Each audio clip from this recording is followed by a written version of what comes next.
जय भारत बच्चा लोग। तो हमने लास्ट अपने 2 लेक्चर्स में ज्योमेट्रिकल ऑप्टिक्स के क्वेश्चंस किए हैं ना, वो कुछ बहुत अच्छे एमसीक्यूज थे।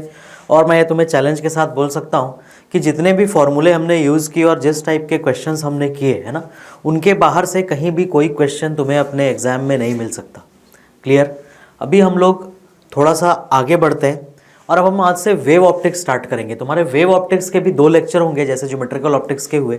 तो आज के लेक्चर में हम लोग कुछ जनरल इंटरफेरेंस के क्वेश्चन करेंगे।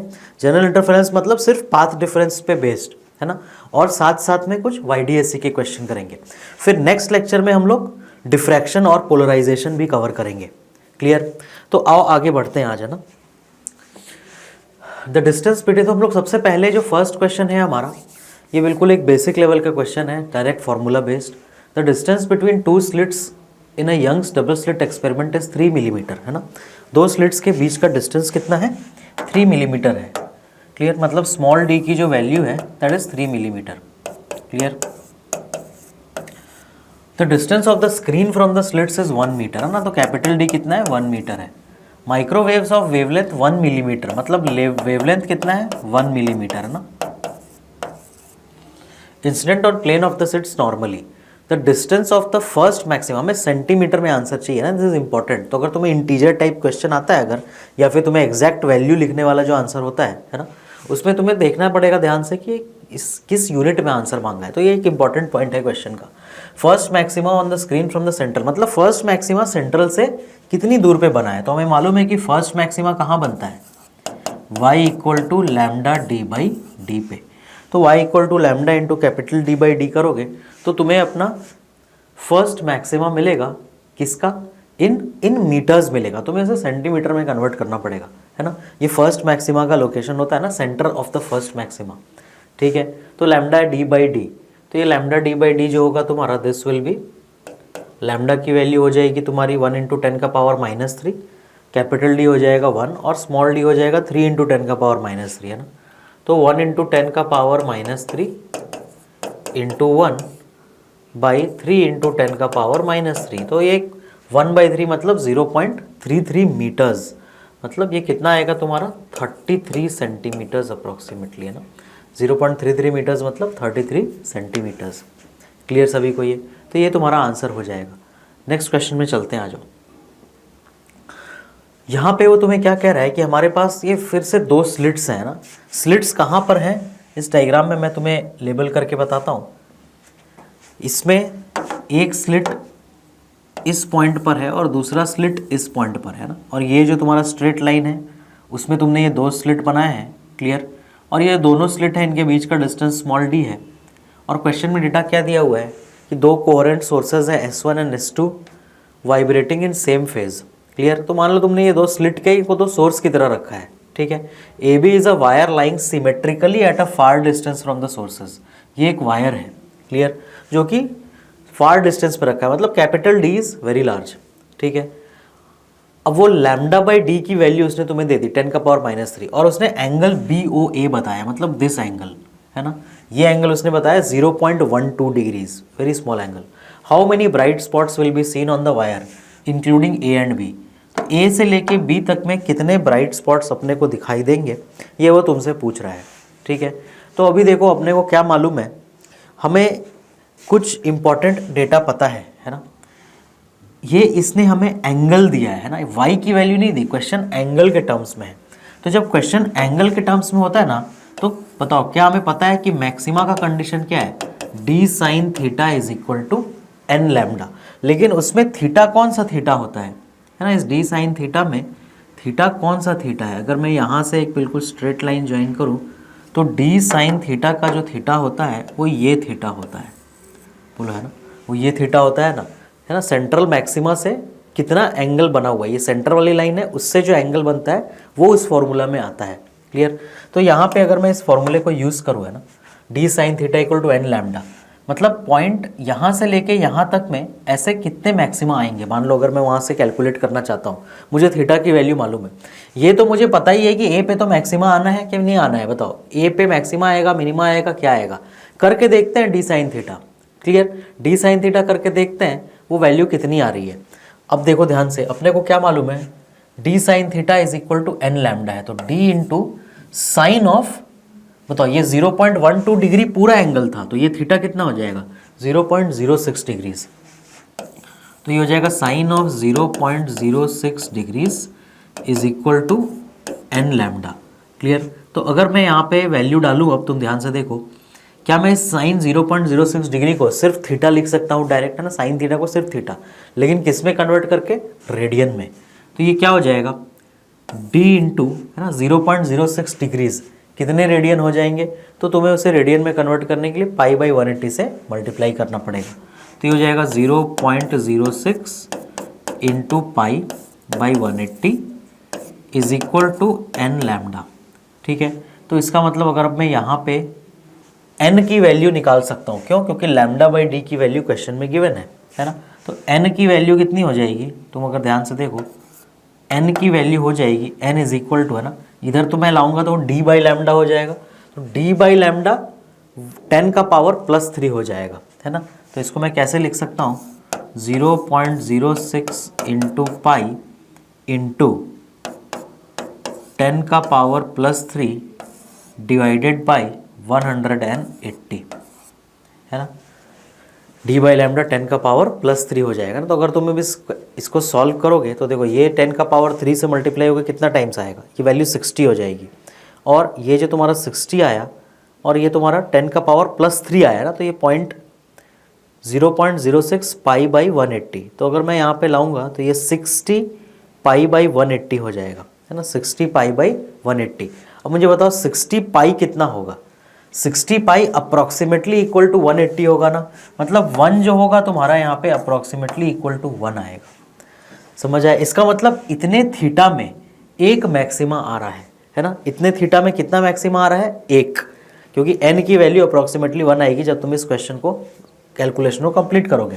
तो इतने थीटा में 1 आएगा, तो उसके नीचे भी वही थीटा सेम होगा, तो इसके नीचे भी 1 आएगा, तो इतने ऊपर वाले थीटा में 1 मैक्सिमा, नीचे वाले थीटा में 1 मैक्सिमा, और क्या, और ये जो सेंट्रल मैक्सिमा है वो, क्यों, यहाँ सेंटर पे तो मैक्सिमा बनना ही है ना, क्योंकि इसकी दूरी S1 से और S2 से सेम है उस पॉइंट की, तो यहाँ पे पाथ डिफरेंस तो 0 होना ही है फ्रॉम S1 एंड S2, तो दैट मीन्स एक मैक्सिमा इतने थीटा में, एक मैक्सिमा नीचे एक थीटा में 2, और एक सेंट्रल मैक्सिमा, इसका मतलब टोटल मैक्सिमा कितने बनेंगे, 3।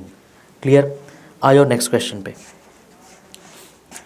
इन the figure below P and Q are two equally intense coherent sources, मतलब P और Q दोनों की इंटेंसिटी सेम है ना, लेट अस से वो I है। Clear. Radiation of wavelength 20 metre. Clear, तो वेवलेंथ 20 मीटर है, IP और IQ उसने बोल दिया कितना है, सॉरी सेम है, तो उसको मैं I के इक्वल ले रहा हूँ, और जो लैम्डा है तुम्हारा वो 20 मीटर्स है। क्लियर, दोनों का वेवलेंथ 20 मीटर्स है। The separation between P and Q is 5 metres, इन दोनों के बीच का जो डिस्टेंस है दैट इज 5 मीटर्स, है ना। बहुत इंपॉर्टेंट डेटा है ये कि इन दोनों के बीच का डिस्टेंस कितना गिवन है, 5 मीटर डिस्टेंस है इन दोनों का। ठीक है, वो क्या कह रहा है, phase of P is ahead of Q by 90 degree, मतलब P का जो फेज है वो Q से 90 डिग्री ऑलरेडी ज़्यादा है ना। P का जो फेज है वो Q से 90 डिग्री कितना ज़्यादा है, सो कितना फेज ज़्यादा है, 90 डिग्री। क्लियर, ये तो मुझे पता चल गया कि the phase of P is ahead of Q by 90 degree, मतलब ये ऑलरेडी पाई बाई 2 है, जब इसका फेज पाई बाई 2 होगा तो इसका फेज 0 होगा। समझ आ गया। अब A, B and C are 3 distinct points of observation. Okay, तुम A, B और C इन तीनों पे तुम्हारा ऑब्जर्वर खड़ा है, तुम ऐसे मान करके रखो। ठीक है, equi distance from midpoint of PQ, ये जो तीनों पॉइंट है ना, वो इस मिड पॉइंट ऑफ PQ से सेम डिस्टेंस पर है, मतलब C, इस पॉइंट से C का डिस्टेंस, इस पॉइंट से A का डिस्टेंस और इस पॉइंट से B का डिस्टेंस, वो तीनों सेम है। Clear, the intensity of radiation at A, B and C will be in the ratio, तो तुम्हें A, B और C पे जो इंटेंसिटी होगी उसका रेशियो बताना है कितना होगा। तो हम बेसिकली A, B और C पे इंटेंसिटी कैलकुलेट करते हैं अब। ठीक है, तो A, B और C पे इंटेंसिटी कैसे कैलकुलेट करेंगे, आप देखो इंटेंसिटी किस पे डिपेंड करेगा, पाथ डिफरेंस पे, है ना। तो आओ इस डायग्राम को मैं एक बार फिर से ड्रॉ कर लेता हूँ। ठीक है, वो डायग्राम जो वहाँ गिवन है, ये तुम्हारा बेस वाला लाइन है और ये यहाँ पे तुम्हारा एक नेक्स्ट स्ट्रेट लाइन है, ऐसा ना। इसमें P और Q कहाँ कहाँ पर है, ये पॉइंट लेटस से P है और ये पॉइंट लेटस से Q है ना, और ABC, ठीक है, ABC भी ड्रॉ कर लेते हैं हम लोग। ये हमारा लेटस से B है और यहाँ पे C है और यहाँ पे A है। तो तुम ध्यान से देखो, अगर मैं डेल्टा x कैलकुलेट करना चाहूँ, है ना, डेल्टा x, क्लियर, अलग अलग पॉइंट पे, क्यों? क्योंकि मुझे इंटेंसिटी का रेशियो निकालना है बेटा। तो इंटेंसिटी का रेशियो मैं कैसे निकालूंगा? मुझे ये पता होना चाहिए कि जब ये किसी मान लेटर से मुझे पॉइंट ए पे निकालना है, तो पॉइंट ए पे जब P से जो वेव पहुंचेगा और Q से जो वेव पहुंचेगा, उनके बीच का पाथ डिफरेंस पे ही डिपेंड करेगा ना ये चीज़, कि मुझे यहाँ पे इंटेंसिटी कितनी मिलने वाली है।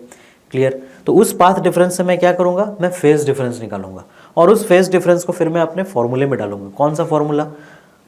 I1 plus I2 plus 2 root I1 I2 cos delta phi. ठीक है, तो पहले हम यहाँ पे पाथ डिफरेंस निकालते हैं। तो मुझे बताओ, अगर मैं पॉइंट ए पे पाथ डिफरेंस निकालने की बात करता हूँ, है ना, ए पे, तो ए पे मुझे बताओ, ये जो डिस्टेंस है तुम्हारा, ये 5 मीटर है। क्लियर? तो जो डिस्टेंस P वाले वेव ने ट्रैवल किया और जो डिस्टेंस Q वाले वेव ने ट्रैवल किया, उनके बीच में 5 मीटर का डेल्टा x है ना, 5 मीटर का डेल्टा x है। क्लियर? तो जो डेल्टा x आएगा बिटवीन जो P और Q वाले वेव में, वो 5 मीटर प्लस जो ऑलरेडी P पाई बाई 2 आगे है, उसके कॉरेस्पॉन्डिंग भी कुछ पाथ डिफरेंस होगा। तो मुझे इसीलिए उसमें 5 में कुछ ऐड करना पड़ेगा ना। ये 5 मीटर का तो पाथ डिफरेंस है ही, बट साथ ही साथ और क्या है, ये पाई बाई 2 और उसमें कुछ एडेड है। क्लियर? तो मैं क्या करता हूँ, मैं एक काम करता हूँ, मैं ना सीधा डेल्टा फाई निकालूंगा। ठीक है, ये जो डेल्टा x आया ड्यू टू ये जो ज्योमेट्रिकल पाथ डिफरेंस है, उससे कितना डेल्टा फाई आ रहा है निकाल लेता हूं और उसमें फिर पाई बाई 2 ऐड कर दूंगा लास्ट में, क्योंकि ये पाई बाई 2 पहले से आगे है। और तो पहले ये जो डेल्टा x 5 मीटर का यहाँ दिखाई दे रहा है, उसके कॉरेस्पॉन्डिंग जो डेल्टा फाई है वो कितना आएगा? 2 pi by lambda into delta x, है ना। तो ये हो जाएगा 2 पाई बाई लैम्डा, हमारा कितना है? लैम्डा की वैल्यू है हमारी 20 मीटर्स, है ना। क्वेश्चन में लैम्डा दिया है 20 मीटर्स इंटू डेल्टा एक्स, और डेल्टा एक्स कितना है यहाँ पे? 5। तो ये 2 पाई बाई 4 आ गया, है ना। 2 पाई बाई 4 कितना हो जाएगा? 2 पाई बाई 4 हो जाएगा पाई बाई 2। तो डेल्टा फाई नेट कितना होगा बताओ? ये पहले से पाई बाई 2 आगे है और पाई बाई 2 और फेज डिफरेंस आ गया इतना पाथ ट्रैवल करने के कारण, तो pi by 2 plus pi by 2 हो जाएगा, जिसकी वैल्यू हो जाएगी पाई। क्लियर सभी को? इसका मतलब P और Q से जो वेव A पे पहुंच रहा है, उनका फेज डिफरेंस पाई है। अब मुझे बताओ, पाई के फेज डिफरेंस पे हमें क्या मिलता है? ये ऑड मल्टीपल ऑफ पाई आया ना, है ना, 1 पाई आया।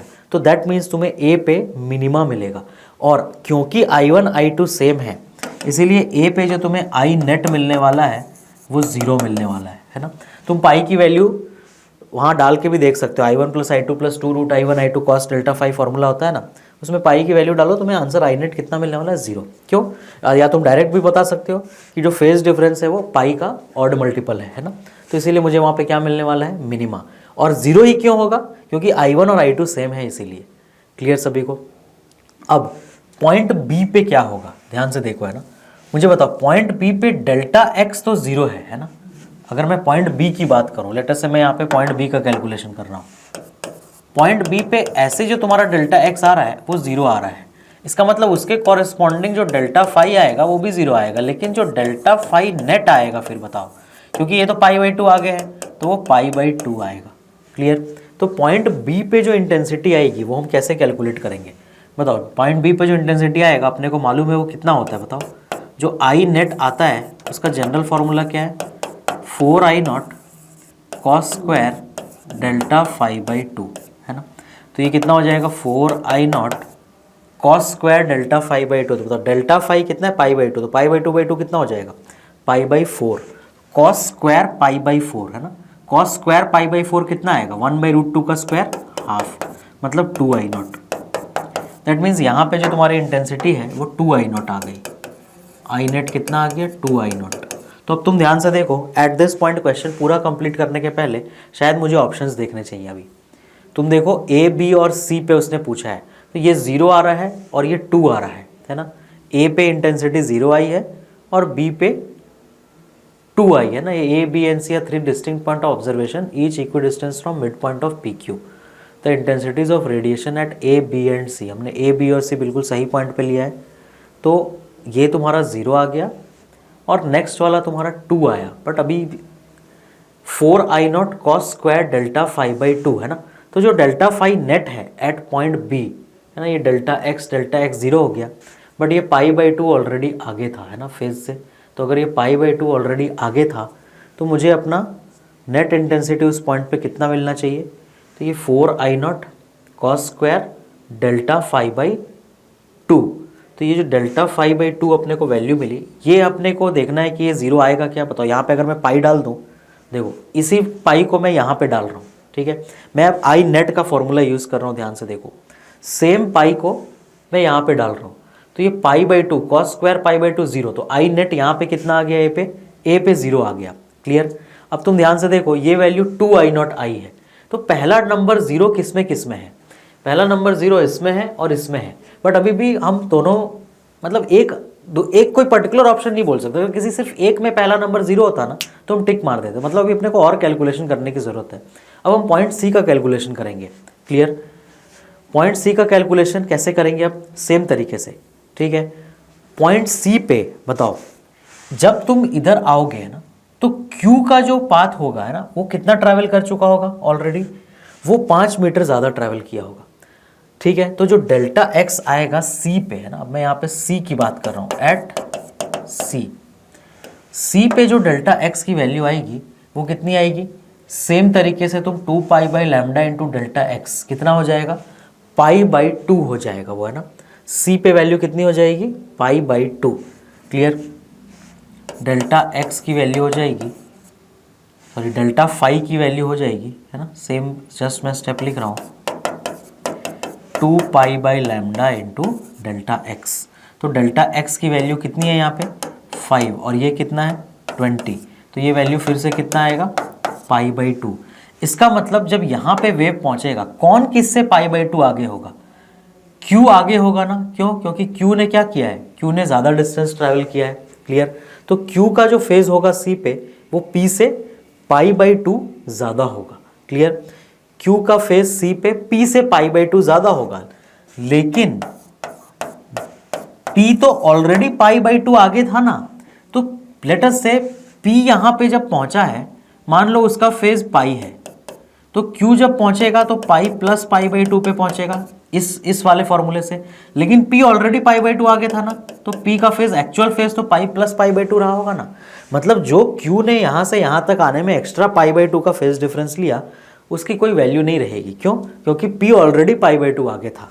समझ आई बात। तो इसका मतलब जो तुम्हारा net phase difference at point C आएगा है ना, उसकी वैल्यू कितनी हो जाएगी, उसकी वैल्यू हो जाएगी 0। तो डेल्टा फाई नेट हो जाएगा 0। अब अगर डेल्टा फाई नेट 0 है, इसका मतलब मेरा इंटेंसिटी मुझे यहाँ क्या मिलने वाला है, मुझे मिलने वाला है 4I0 है ना। यहाँ पे इंटेंसिटी मिलने वाली है 4I0। तो रेशियो क्या होगा, 0:2I0:4I0, मतलब 0:1:2 है ना, 0:1:2। ये हमारा करेक्ट आंसर है।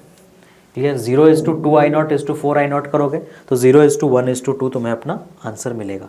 तो ये एक बहुत अच्छा क्वेश्चन, बेसिक पाथ डिफरेंस से रिलेटेड, और तुम्हें जस्ट इस बात का ध्यान रखना है कि P ऑलरेडी पाई बाई 2 आगे है ना।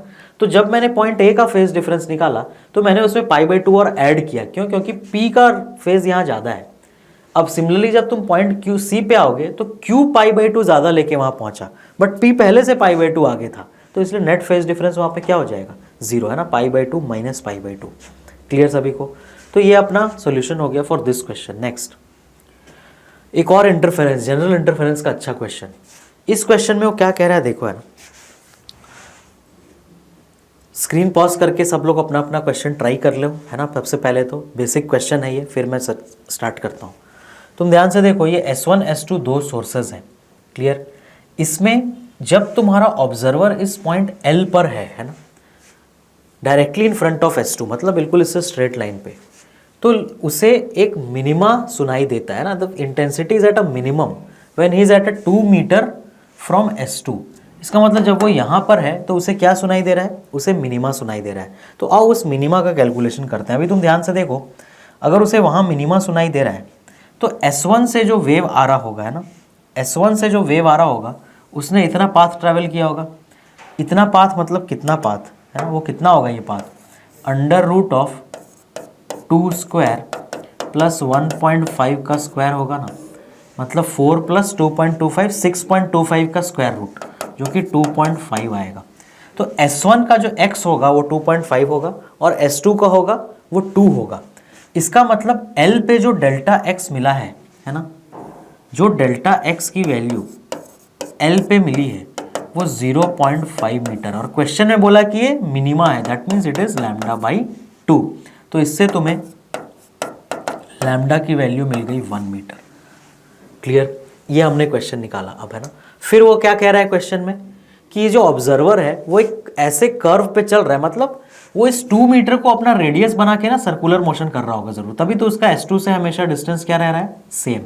तो ये कह रहा है कि जब ये ऑब्जर्वर इस पॉइंट पे पहुंच गया है, इस पर्टिकुलर पॉइंट पे, है ना, तो तुम्हें ये बताना है कि जिसमें the adjacent maximum intensity is observed, तो ये यहाँ पे मैक्सिमा मिल रहा है अब उसे।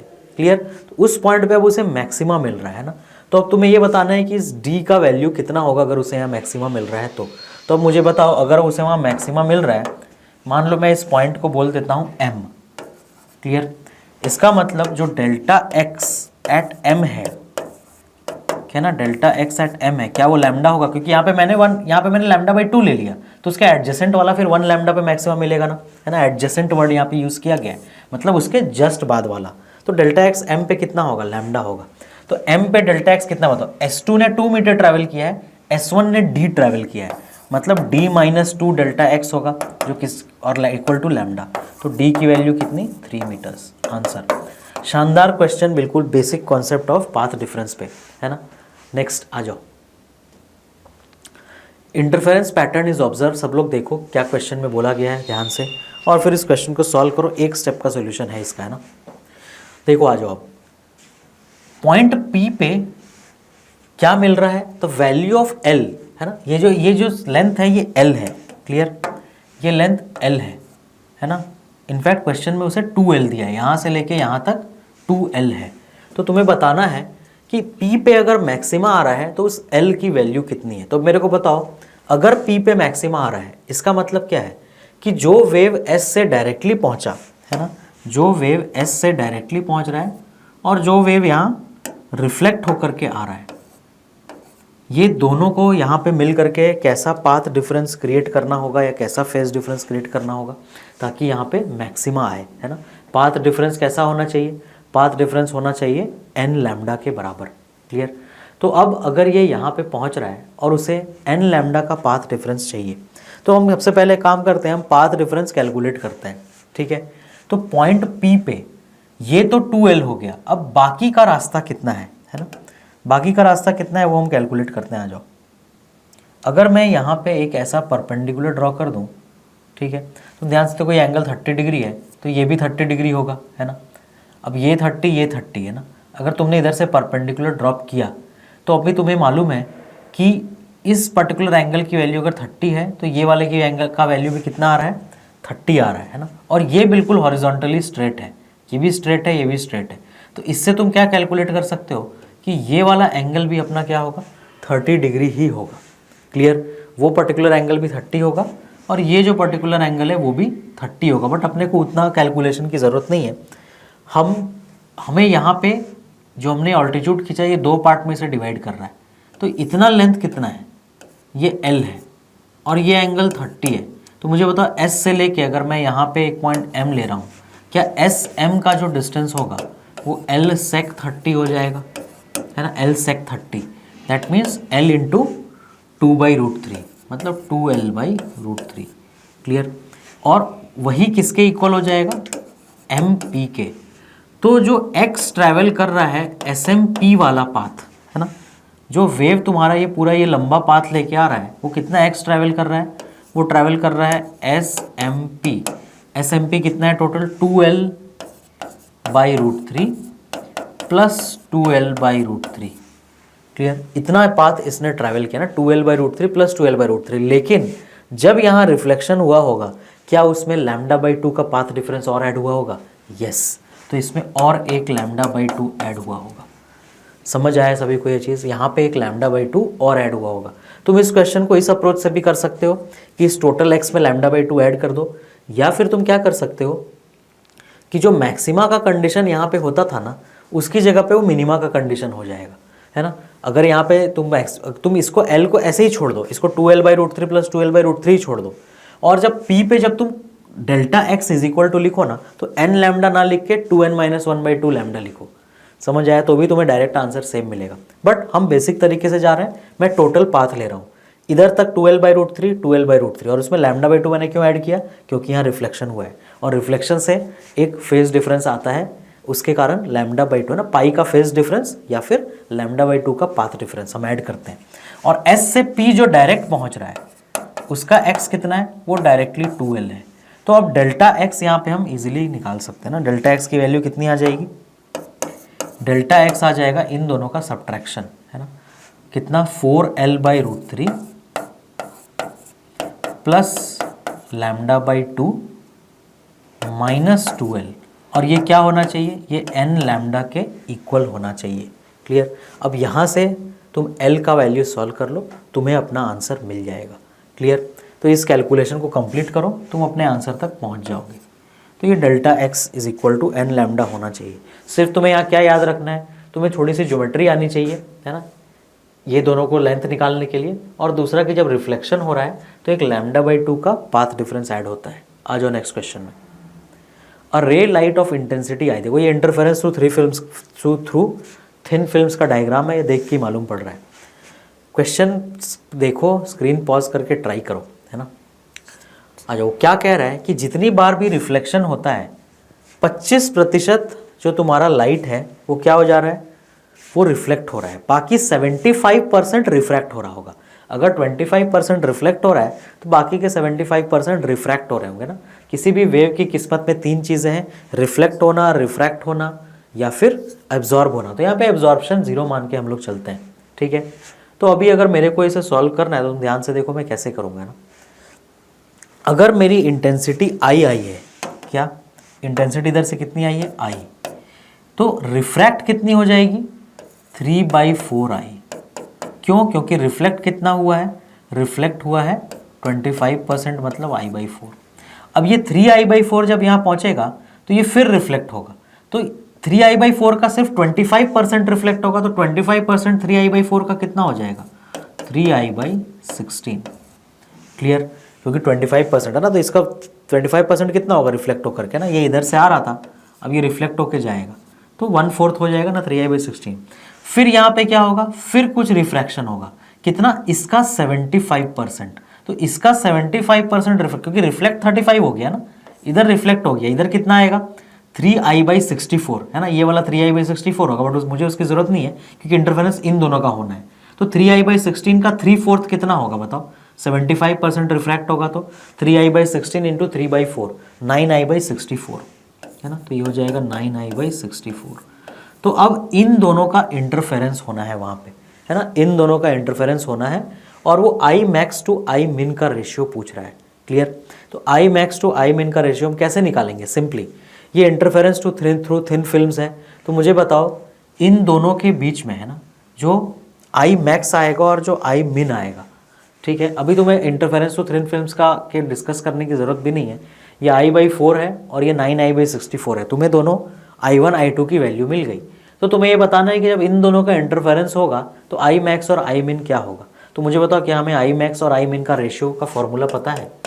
Yes, I max by I मिन इज इक्वल टू कितना हो रहा है?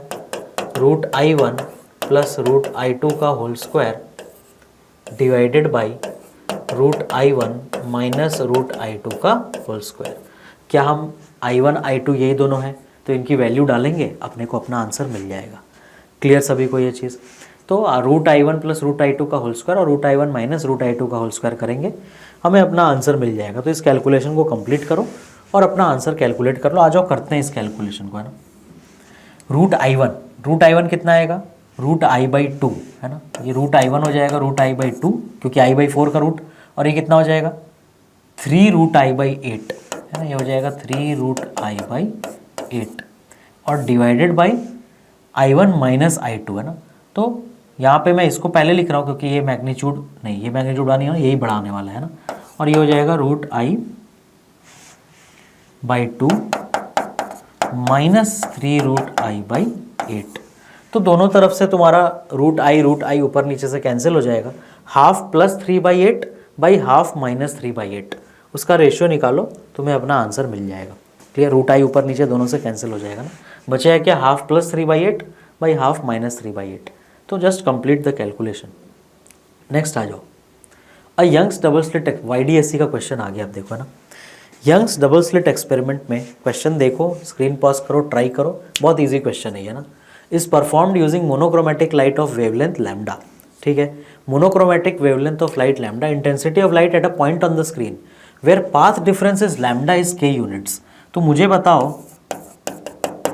क्या 4I0 को ही k बोला जा रहा है, क्योंकि जहां पाथ डिफरेंस 1 लैम्डा होता है वहां मैक्सिमा बनता है और वहां पे इंटेंसिटी 4I0 होती है। Clear, the intensity of light at a point where path difference is λ/6 is given by nk/12।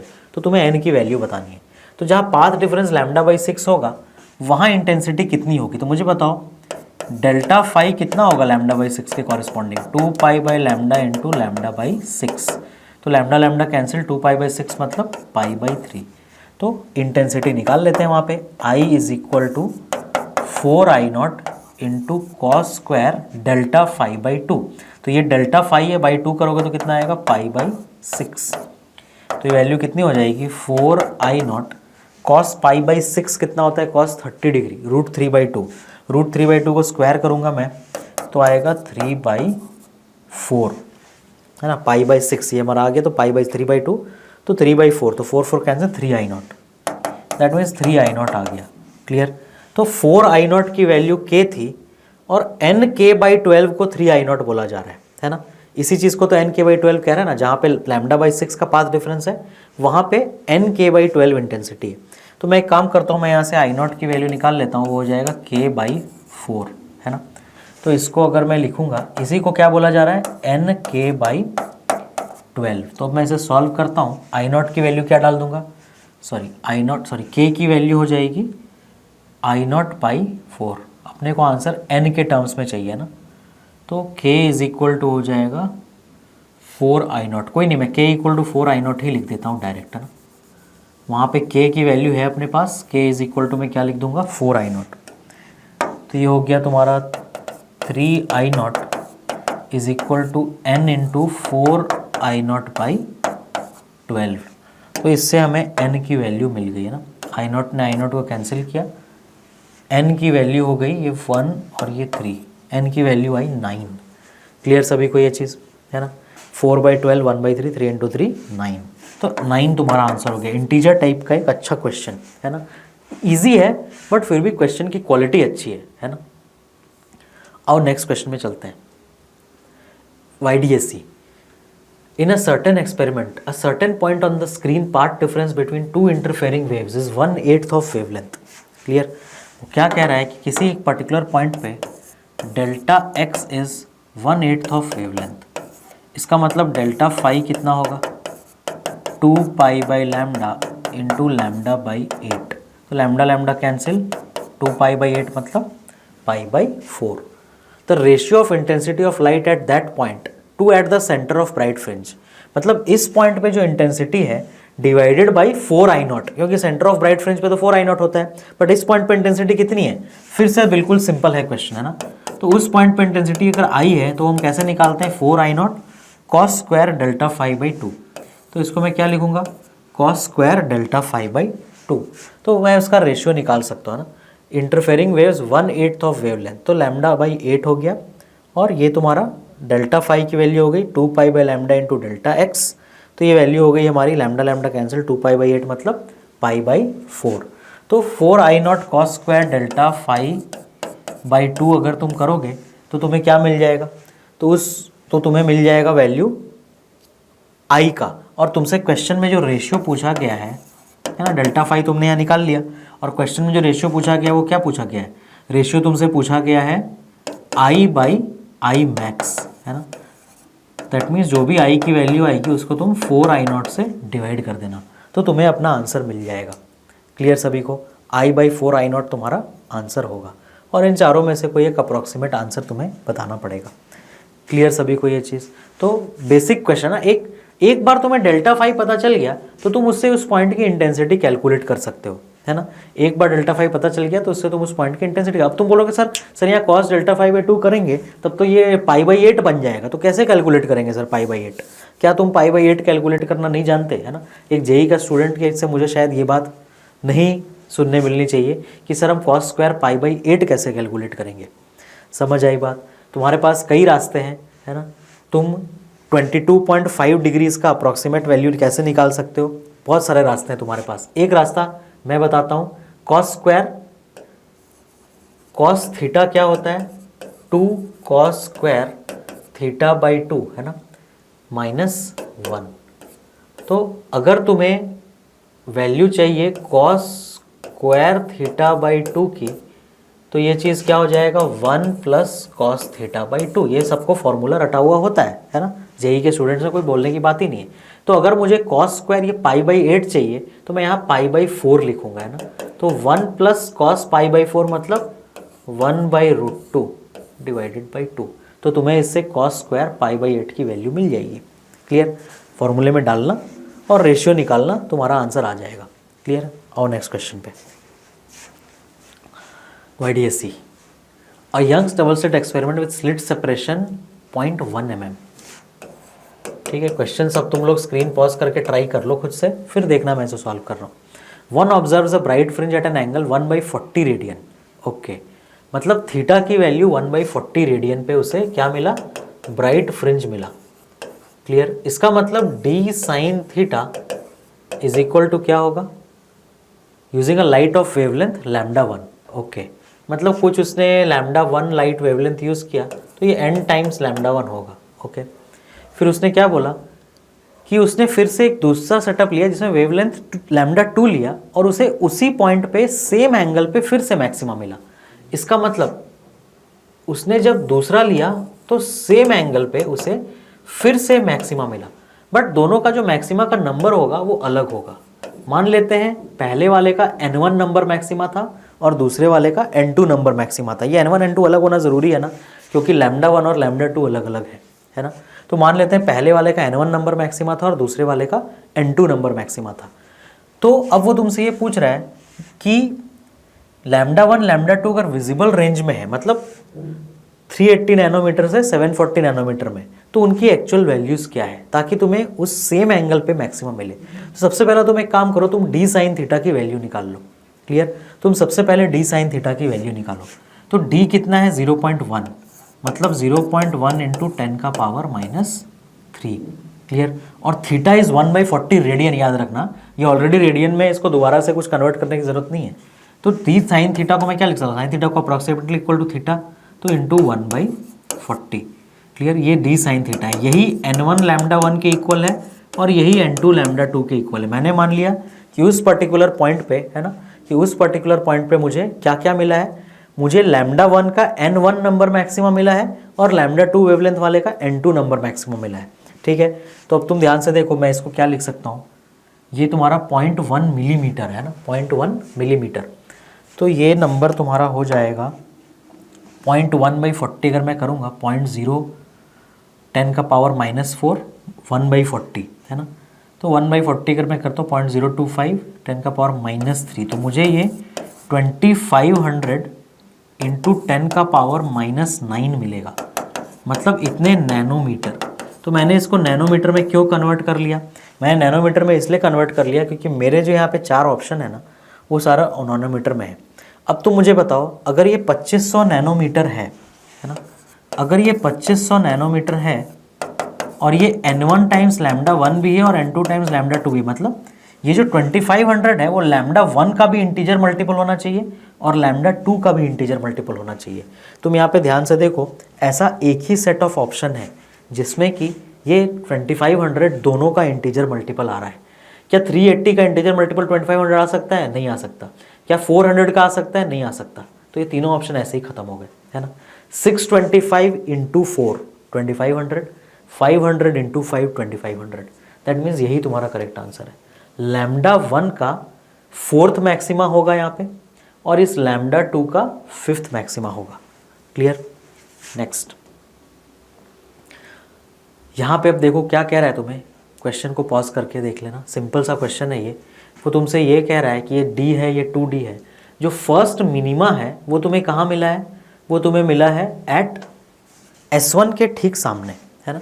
First minima तुम्हें S1 के ठीक सामने मिला है। तो फर्स्ट मिनिमा कहाँ मिलता है बताओ? क्या फर्स्ट मिनिमा का जो लोकेशन है वो होता है y is equal to lambda D by 2d, है ना। y equal to lambda D by 2d, ये फर्स्ट मिनिमा का लोकेशन है। तो इससे हमें ये पता करना है what should be slit separation d in terms of lambda. बस यहाँ पे वैल्यू डालनी है तुम्हें। तुम देखो यही चीज़ कैपिटल D है ना, तो ये फर्स्ट मिनिमा है तुम्हारा एट दिस पॉइंट। तो मुझे बताओ क्या ये जो डिस्टेंस है, क्या ये जो डिस्टेंस अगर ये टोटल d है तो ये d बाई 2 होगा। दैट मीन्स y की value is d by 2 is equal to lambda into capital D। Capital D कितना है? 2d divided by 2d। Clear? अब तुम ध्यान से देखो, ये जो S1 और S2 है ना, तो तुम जिस पॉइंट की बात कर रहे हो, ये जो कैपिटल D है, क्या ये बहुत लार्ज है as compare to small d? नहीं, ये बहुत लार्ज नहीं है ना। अगर वो बहुत लार्ज नहीं है तो हम डायरेक्टली इन फॉर्मूले को ऐसे यूज़ नहीं कर सकते, है ना। क्योंकि अगर तुम देखो यहाँ पे मैं लैम्डा d बाई 2d कर रहा हूँ तो ये बड़ी आसानी से हमारा एक बहुत ही प्यारा सा आंसर आ जा रहा है ना। हमें क्या वैल्यू निकालनी थी? हमें वैल्यू निकाली थी separation d in terms of wavelength. तो कैप d की वैल्यू 2 लैम्डा आ रही है, बट क्या यहाँ पे एक भी ऑप्शन मैच कर रहा है? नहीं। क्यों नहीं मैच कर रहा? क्योंकि ये जो तुम्हारा सेपरेशन है ना, ये बहुत छोटा है। मतलब इसका बहुत लार्ज होना ज़रूरी है अगर तुम इन फॉर्मूलों को डायरेक्ट यूज़ करना चाहते हो तो, है ना। अगर YDSC का जो जनरल केस है उसकी हम बात करें, जो स्पेशल केस है उसमें कैपिटल D बहुत लार्ज होता है ना, बट यहाँ नहीं है, इसलिए फॉर्मूले से आंसर नहीं आ रहा। क्लियर? तो अभी अपने को क्या करना पड़ेगा? अपने को बेसिक कॉन्सेप्ट से जाना पड़ेगा क्वेश्चन में। ठीक है, बेसिक कॉन्सेप्ट से कैसे जाएंगे? तुम मुझे बताओ, क्या हम इस पर्टिकुलर पॉइंट पे पाथ डिफरेंस निकाल सकते हैं, है ना। दोनों का पाथ डिफरेंस, S2 से वेव गया, S1 से गया, बोलो ये d है और ये 2d है, तो ये कितना हो जाएगा? d square plus 2d square, मतलब अंडर रूट 5d हो जाएगा। क्लियर? तो वहाँ पे अगर पाथ डिफरेंस मिनिमा का होना है, that means root 5d minus, बोलो S2 ने रूट 5d ट्रैवल करके गया और S1 कितना ट्रैवल करके गया? 2d minus 2d must be equal to, बोलो यहाँ पाथ डिफरेंस कितना होना चाहिए? लैम्डा बाई 2, है ना। ये पाथ डिफरेंस है जो इन दोनों का है और वो लैम्डा बाई 2 होना चाहिए क्योंकि फर्स्ट मिनिमा है। क्लियर? अब यहाँ से तुम्हें d की वैल्यू मिल गई, है ना। d की वैल्यू हमें कितनी मिल गई? d अगर हमने इधर से कॉमन ले लिया तो d हमें मिल गया lambda by 2 into root 5 minus 2। Clear? Lambda by 2 into root 5 minus 2, sorry lambda by 2 into root 5 minus 2। Option A is correct. Clear सभी को? इसी तो इन छोटी छोटी चीज़ों का ध्यान देना ना। ये कैपिटल D बहुत लार्ज नहीं है तो उन रिजल्ट्स को डायरेक्टली यूज़ नहीं कर सकते, हमें जनरल फॉर्मूला डेल्टा x से आना पड़ेगा। क्लियर? आ जाओ। In a Young's double slit experiment the slits are placed 0.320 millimetre apart. उसने फिर से स्मॉल d की वैल्यू दी है इस क्वेश्चन में। क्लियर? स्मॉल d कितना है? 3.320 है ना। मतलब अगर मैं लिखूं तो 320 इंटू 10 का पावर माइनस 6 मीटर्स। और तुमने जो वेवलेंथ यूज़ किया है वो 500 नैनोमीटर का किया है। क्लियर? मीटर्स, है ना, ऊपर भी मीटर में लिया हमने, नीचे भी मीटर में। ठीक है। The total number of bright fringes that are observed in angular range -30 to 30। तो मैं सिर्फ ऊपर वाले 30 की बात कर रहा हूँ अभी, सिर्फ ऊपर वाले 30 की, कि उसमें कितने मैक्सिमा आ जाएंगे। तो तुम ध्यान से देखो, हमें मालूम है d sine theta is equal to n times lambda. तो ये d साइन थीटा क्या होता है? सिर्फ एक साइड है ना, मैक्सिमा, सॉरी सेंट्रल मैक्सिमा के सिर्फ एक साइड। अगर ये तुम्हारा सेंट्रल मैक्सिमा का लाइन है, ये स्क्रीन है ना, तो जो तुम d साइन थीटा लेते हो वो कहाँ से लिया जाता है? वो ऐसे लिया जाता है ना, एक साइड। वो इसके 30 डिग्री होने की बात कर रहा है। क्लियर? इसके 30 डिग्री होने की बात कर रहा है वो। हाँ, नीचे भी 30 डिग्री होगा, वो हम जाएंगे, है ना। दिस इज योर स्क्रीन, ये स्क्रीन है और बीच में हमारा क्या है यहाँ पे? ये सेंट्रल मैक्सिमा है। क्लियर? तो मैं पहले उस 30 डिग्री में कितने मैक्सिमा आएंगे वो निकाल लेता हूँ। तो d की वैल्यू कितनी दी है? 320 इंटू 10 का पावर -6 और साइन 30 कितना हो जाएगा, half.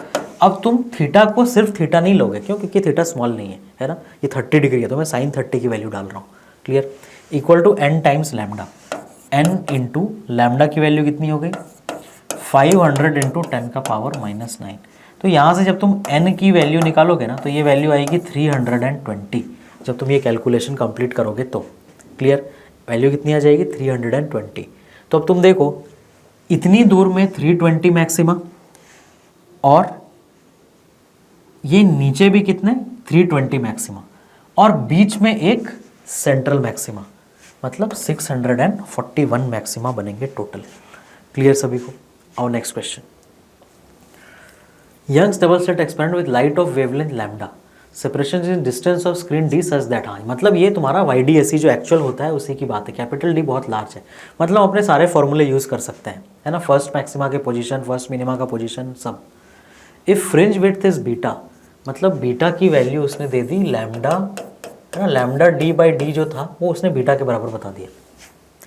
The distance from the point of maximum intensity to the point where intensity falls to half the maximum intensity, मतलब वो तुमसे y की वो वैल्यू पूछ रहा है ना, जहाँ पे intensity half of maximum intensity हो जाए। क्लियर। मतलब अगर ये तुम्हारा स्क्रीन है ऐसा, है ना, तो जो ये सेंट्रल मैक्सिमम वाली लाइन होती है ये 4I0 होती है ना, ये सेंट्रल मैक्सिमम पे इंटेंसिटी कितना होता है, 4I0 होता है। वो पूछ रहा है कि अगर यहाँ कोई पॉइंट है जिस पे इंटेंसिटी 2I0 है, तो तुम्हें ये डिस्टेंस y बताना है कितना होगा। क्लियर। ये y कितना होगा, दोनों साइड होगा, नीचे भी आएगा ऊपर भी आएगा, बट किसी भी एक साइड का तुम्हें बताना है, वो बोथ साइड होता है ऐसा ना, ऊपर भी पैटर्न बनता है नीचे भी बनता है। तो मुझे इस पर्टिकुलर y की वैल्यू बतानी है। क्लियर। और वो भी बीटा के टर्म्स में। तो मैं क्या करता हूँ, मैं पहले ये y फाइंड आउट करता हूँ, है ना। तो कहाँ पे वैल्यू 2I0 आएगी वो कैलकुलेट करते हैं हम, आ जाओ, है ना, वो कौन सा जगह है जहाँ पे वैल्यू 2I0 आने वाली है। तो मुझे बताओ, क्या मैं इस पर्टिकुलर 2I0 जहाँ इंटेंसिटी है उसका डेल्टा फाई निकाल सकता हूँ, है ना।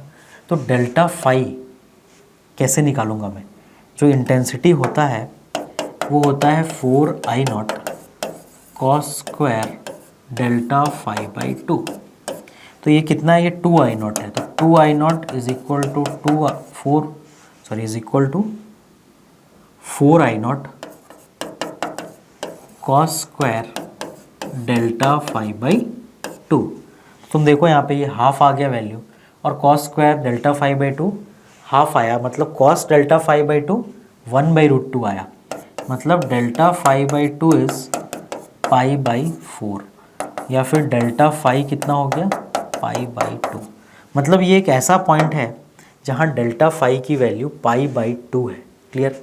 एक बार मुझे डेल्टा फाई की वैल्यू π/2 मिल गई इस पर्टिकुलर पॉइंट पे, तो क्या हम इस y को कैलकुलेट कर सकते हैं, है ना, कि y कितना होगा, है ना। तो हम इजीली बता सकते हैं। अब इस पॉइंट पे तुम ध्यान से देखो कि जो y की वैल्यू आने वाली है ना, ये तुम्हारा बीटा कितना आया, लैम्डा d/d। क्लियर। तो इस पे y की वैल्यू कितनी आएगी, डेल्टा फाई इज π/2। तो कौन सा वो पॉइंट है जहाँ डेल्टा फाई π/2, तुम्हें पता है कि जब डेल्टा फाई फिर से पाई हो जाता है तो वहाँ पर फिर से इंटेंसिटी तुम्हारी कितनी हो जाती है, 0।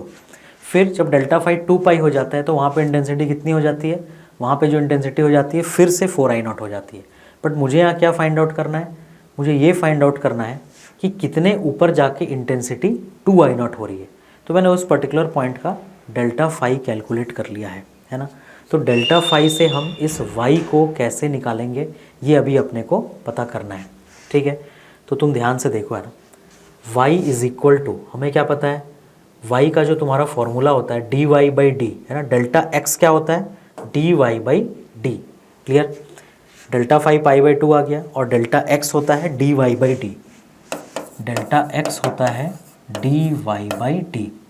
तुम मुझे बताओ, क्या हम इस डेल्टा फाई से डेल्टा x भी निकाल सकते हैं। यस। डेल्टा x क्या होगा, बोलो, क्या वो π/2 इंटू λ/2π होगा, है ना। अगर तुम्हें डेल्टा फाई को डेल्टा x में कन्वर्ट करना है तो उसके लिए ये फॉर्मूला है।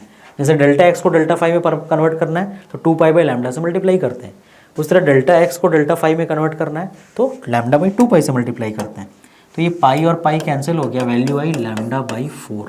तो हम इस कैलकुलेशन को, मतलब डेल्टा x कितना होगा इस पॉइंट पे, lambda by 4 is equal to D Y by D. तो यहाँ से तुम्हें y की वैल्यू मिल गई लैम्डा डी बाई 4d। मतलब ये जो y होगा this is lambda D by 4d, और बीटा क्या था, वो लैम्डा डी बाई 1d था। इसका मतलब ये कितना है, इसका मतलब ये बीटा बाई 4 है। तो this question is beta by 4। तो ये वो क्वेश्चन था जिसमें तुम्हें डेल्टा x को डेल्टा फाई में कन्वर्ट करना था।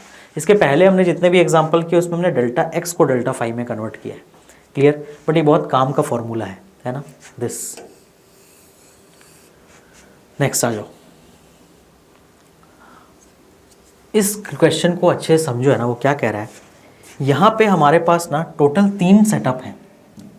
एक तुम्हारा जनरल सेटअप है जिसमें तुमने बीच में कुछ भी नहीं डाला है, S1 S2 है, दोनों के बीच का डिस्टेंस d है ना, ये थोड़ा सा ऊपर नीचे हो गया बट ये डिस्टेंस d S1 S2 के बीच का, ये सेंट्रल मैक्सिमा है यहाँ बीच में, बिल्कुल जैसा होता है जनरल में। फिर तुमने क्या किया, तुमने एक S1 के सामने ना, सिर्फ S1 के सामने एक थिकनेस 1.8 माइक्रोमीटर और रिफ्रैक्टिव इंडेक्स 1.6 है ना। अगर मैं इसको थोड़ा और जूम करके तुम्हें दिखाऊं तो थोड़ा सा ये विजिबिलिटी अच्छी नहीं है यहाँ पे। टी की जो वैल्यू है ना यहाँ पे, टी ध्यान से देखो, मैं ऐसे लिख रहा हूँ, जो थिकनेस है यहाँ जो तुम यूज़ कर रहे हो वो है 1.8 मिलीमीटर, 1.8 माइक्रोमीटर सॉरी, और जो रिफ्रैक्टिव इंडेक्स है वो 1.6 है। मतलब तुम एक माइका का शीट लगा दिया तुमने इसके सामने, थिकनेस वैल्यू कितनी गिवन है 1.8 माइक्रोमीटर और 1.6 रिफ्रैक्टिव इंडेक्स है उसका, माइका के शीट का। तो उससे तुम्हें जो सेंट्रल फ्रिंज मिला है ना, सेंट्रल फ्रिंज वो कहाँ पे मिला तुम्हें, वो वाई डिस्टेंस ऊपर मिला। समझ आया? जो सेंट्रल मैक्सिमा था वो अपनी जगह से शिफ्ट कर जाता है, अपने को मालूम है ना, सेंट्रल मैक्सिमा अपनी जगह से शिफ्ट कर जाता है। जब तुम एक ग्लास स्लैब या माइका शीट इंट्रोड्यूस करते हो तो सेंट्रल मैक्सिमा अपनी जगह शिफ्ट कर जाता है। तो ये उसने बोला कि हमने माइका शीट लगाया इसी सेटअप, जो जनरल सेटअप है उसके सामने। फिर उसने क्या बोला, हमने क्या किया, उस माइका शीट को हटा दिया। ठीक है, अब उस माइका शीट को हटाने के बाद हमने सिर्फ इन दोनों के बीच का जो डिस्टेंस है स्क्रीन और स्लिट्स का, जो पहले d था उसको 2d कर दिया। क्लियर? उसको हमने 2d कर दिया, और उसके बाद जो फ्रिंज विड्थ आया वो मेजर कर लिया।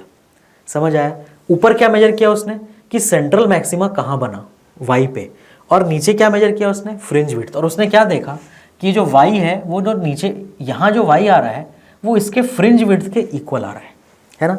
नीचे वाला जो बॉटम मोस्ट सेटअप है उसका जितना भी फ्रिंज विड्थ है वो सेकंड वाले के y के इक्वल है। तो उससे उसने तुमसे पूछा कि बताओ वेवलेंथ ऑफ लाइट यूज्ड कितना होगा। तो देखो हम इस क्वेश्चन को कैसे सॉल्व करेंगे। सिंपली अपने को क्या अप्लाई करना है, उसने हमें बता दिया कि जो y है that is equal to beta dash.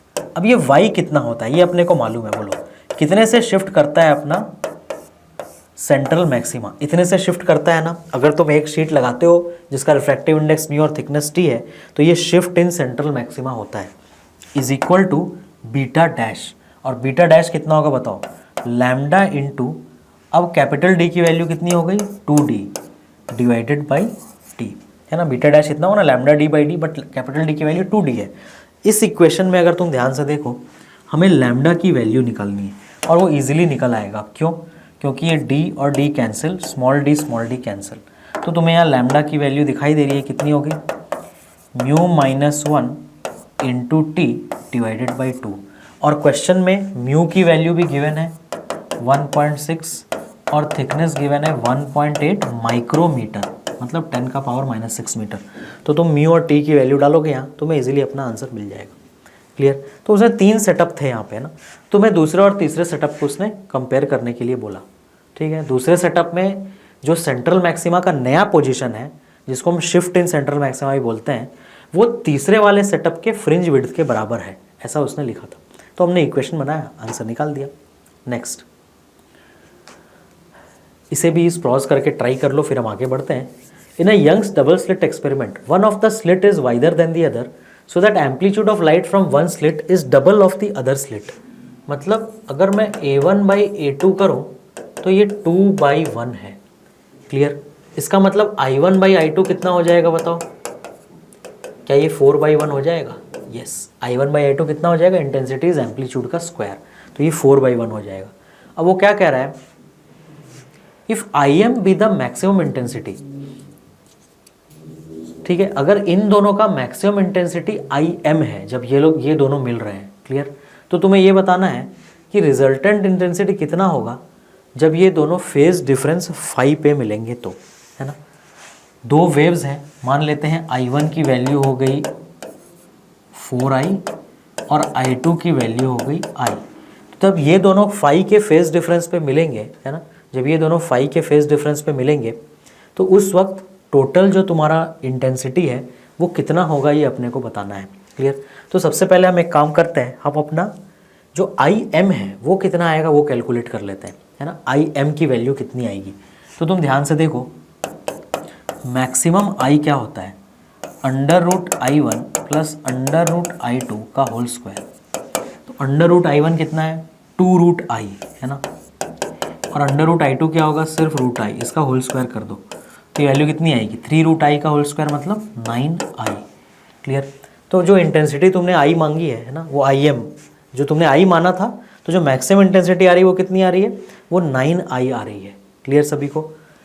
ऐसे 4I0 होता है, लेकिन 4I0 कब होता है, जब दोनों I0 I0 के इक्वल हो, तो नेट 4I0 होता है। बट यहाँ पे एक 4I है और दूसरा I है, तो नेट इंटेंसिटी कितना है हमने कैलकुलेट कर लिया, 9I। अब जो तुम्हारा जनरल फॉर्मूला है वो क्या है, जनरल फॉर्मूला ये है कि I जो वैल्यू होती है ना, वो क्या होता है, उसका फॉर्मूला होता है I1 plus I2 plus 2√I1 I2 into cos phase difference, है ना। फेज डिफरेंस यहाँ पे कितना दिया है, 5। तो तुम्हें सिर्फ उस रिजल्ट को भी यूज़ करना है, ध्यान से देखो कितना आएगा इंटेंसिटी। I1 की वैल्यू है 2√I, sorry I1 is 4I, है ना, I1 is 4I, I2 is just I, और 2 इंटू √I1 I2, तो मैं इन दोनों को मल्टीप्लाई करूँगा तो 4I² आ जाएगा ना रूट के अंदर, तो 2 इंटू √4I² इंटू कॉस 5, तो ये कितना आ गया, ये चीज़ हो गई 5I प्लस, अब अगर ये 2I हो जाएगा तो 4I cos 5, clear, 5I plus 4I cos 5। अब तुम देखो यहाँ पे अभी हमारा एक भी ऑप्शन मैच नहीं कर रहा है ना, तो मुझे क्या करना पड़ेगा, मुझे इस ऑप्शन को मैच कराना है। तो मैं उसके लिए क्या करूँगा, इस कॉस, सारे ऑप्शंस में cos स्क्वायर डेल्टा 5/2 है, इसमें नहीं है, सिर्फ तुम ध्यान से देखो 4 + 5 cos 5 आ रहा है, बट क्या ये मैच करेगा IM/9 इंटू 4 + 5 cos 5, है ना। क्या ये वैल्यू आ पाएगी, नहीं, क्योंकि यहाँ पे 5 cos 5 से मल्टीप्लाइड है, जबकि हमारा cos 5 का मल्टीप्लाई है 4 से। तो दैट मीन्स मुझे इन तीनों में से कोई एक आंसर होने वाला है, तो मुझे इस cos 5 को कन्वर्ट करना पड़ेगा।